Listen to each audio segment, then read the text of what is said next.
Thanks for joining us for another edition of Issues and Answers. I'm Ian Boyne. Today we continue to talk the economy. We have with us the Director General of the Planning Institute of Jamaica, Dr. Gladstone Hutchinson, and he'll be dealing with issues which are on your minds. We thank you so much for your company. Dr. Hutchinson, good to have you. Good day, listeners. Yeah.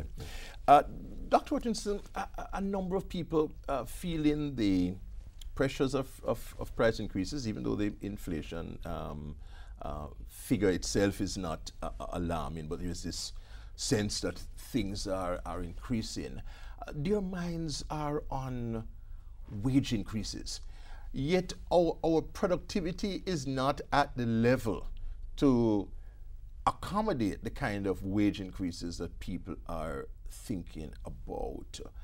How do we get people to understand this nexus between productivity and wage increase? And how do we develop a culture where people accept wage restraint? Why is that important? Yeah. Well, wage restraint is important, but more importantly, people need to have a clear sense that they are being rewarded for their hard work. And as you know, in our labor market, we have this disjuncture between where the jobs are being created, especially the high-paying jobs, and where people are getting their training. In fact, I think it was reported recently of a mismatch of 100,000 jobs that are going a-begging because we just don't have the skills for those things. So there's a significant commitment that is now taking place. In the budget, this year's budget, there's close to $500 million which is going into retraining. You know, so that's a very important element of it. Yes, close to $500 million is going into retraining of workers. This will make a big difference. But I think workers in general need to appreciate that future wage increases are going to be tied to their productivity. And for that, it's not just about what they do within their firm, but also with respect to the government also creating the right macroeconomic environment so that their firms can focus on their project risk or the risk of their business, and they can put their resources towards making sure that they put in place the right capital foundation, the right worker training, the right marketing plan, and not have to worry about some of the impediments like bureaucracy or crime and so on and so forth.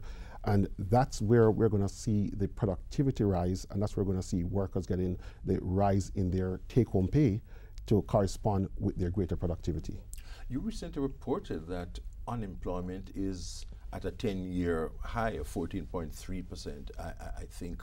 What are the prospects for our reducing unemployment, Dr. Hutchinson? I'm actually looking forward to the things that are taking place right now and seeing the modernization taking place in certain industries. For example, agriculture grew again. This is like the 5th or 6th quarter that they're growing spectacular. Last year they grew at 16.5%. This last reported quarter they grew at, I think, close to 8%, and they hired probably 5,000–6,000 new workers. So they have gone past the phase now where they were shedding workers as they were modernizing, and so they're now starting to hire workers to bring into their agro-processing and their higher value-added activities. So, and we're seeing these in some of the other industries. So as the economy remakes itself, and as we start seeing that, sectors are aligning and resources are aligning to our comparative advantages, as we start doing things like clustering activities to capture value chains, as we create greater linkages between tourism and our other sectors, we're going to start seeing jobs that are going to be more stable, that are going to be higher income, and these are the kind of jobs that I think are going to be part of the future of the economy. So I'm very optimistic that we're going to start seeing this shift towards the things that we can be competitive in the long run in doing. We bring in $900 million US a year worth of food products. The Department of Agriculture or Ministry of Agriculture is telling us that 600 million of that is low hanging, meaning that we could produce those things internally. So we're going to cabinet in the next month now with our projects that are going to be dealing with agro-processing. We're going to be talking about creating these value chain things. We're going to be talking about where we put our irrigation and marketing and all those other plans together into these agro parks. And that's going to give us an opportunity to go after this market. We could grow at 15 to 20% a year for the next 10 years in this area, and we would get high kind of value added. The same thing with manufacturing, and tourism, and so on and so forth. So the government we can cut the food import bill by $600 million. That is where we're targeting. So it actually dovetails right now with the need for food security as global prices rise. We are moving ahead with our Agro Parks. We are the government. Take the break at this point. Interesting things being spoken by the Director General of the Planet Institute of Jamaica, giving us a hope for growth in the future. We take a break, but we'll be right back.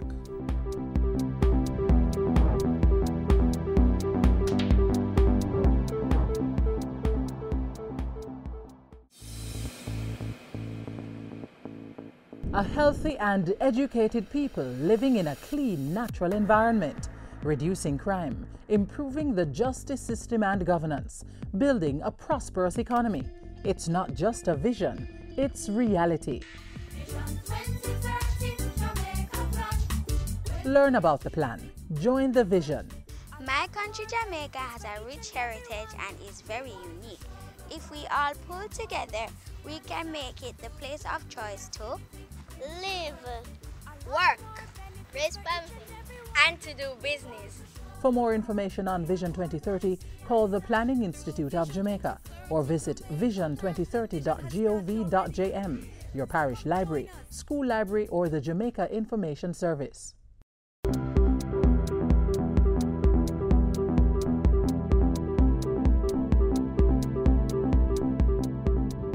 The Director General of the Planet Institute of Jamaica, Dr. Gladstone Hutchinson, is spending time with us, speaking to us on the economy. You were saying at the break, Dr. Hutchinson, that there are some interesting initiatives coming in the field of agro industry. And agro parks. Yes, in fact, agro parks. In fact, the government just recently announced that they will be bringing on stream 8 agro parks. So we've been working with from the European Union to the Inter-American Development Bank to bring in the technical expertise, working along with the Ministry of Agriculture and the Development Bank of Jamaica to make sure that these are part of the public-private partnerships. And we have already started meetings with our private sector partners, marketing arms, other kind of groups, right, who are quite interested in doing so. But what this will do, it will allow us to stabilize the supply chain. You know, that will allow the buyers, the supermarkets, the hotels to know that they can be a certain predictability in getting crops into their the point of use or the point of sale. And I think this will allow us to go after the market. And we see the results already. I mean, Grace just announced that they're 300% up in their profits of exports to the African continent. Part of that is the kind of packing house that the government has worked in a public-private partnership with Grace that allows them to stabilize their production and to be able to move it from that production point to exports. So we think this is by solving internal logistics, including these agro parks which are strategically located. We think this has been one of the areas where we will see substantial progress in the near future. What are the prospects for general manufacturing? That has been in the doldrums for some time.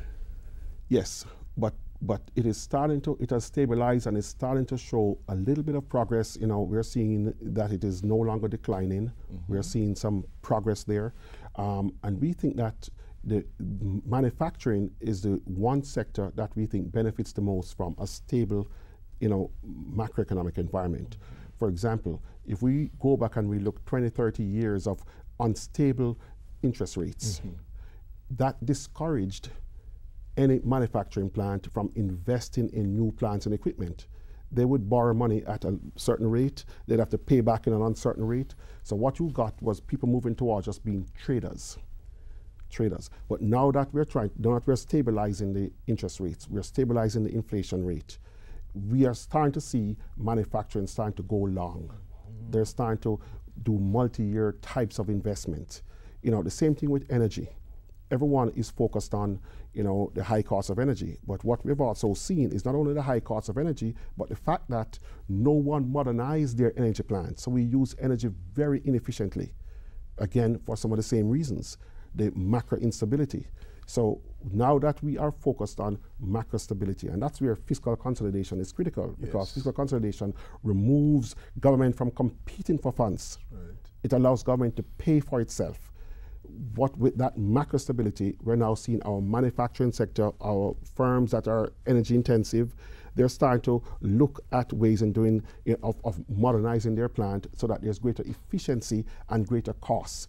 And again, this also goes with the efforts of Development Bank of Jamaica, which has a lot of resources now to help firms do their energy audits, do their modernization, so on and so forth.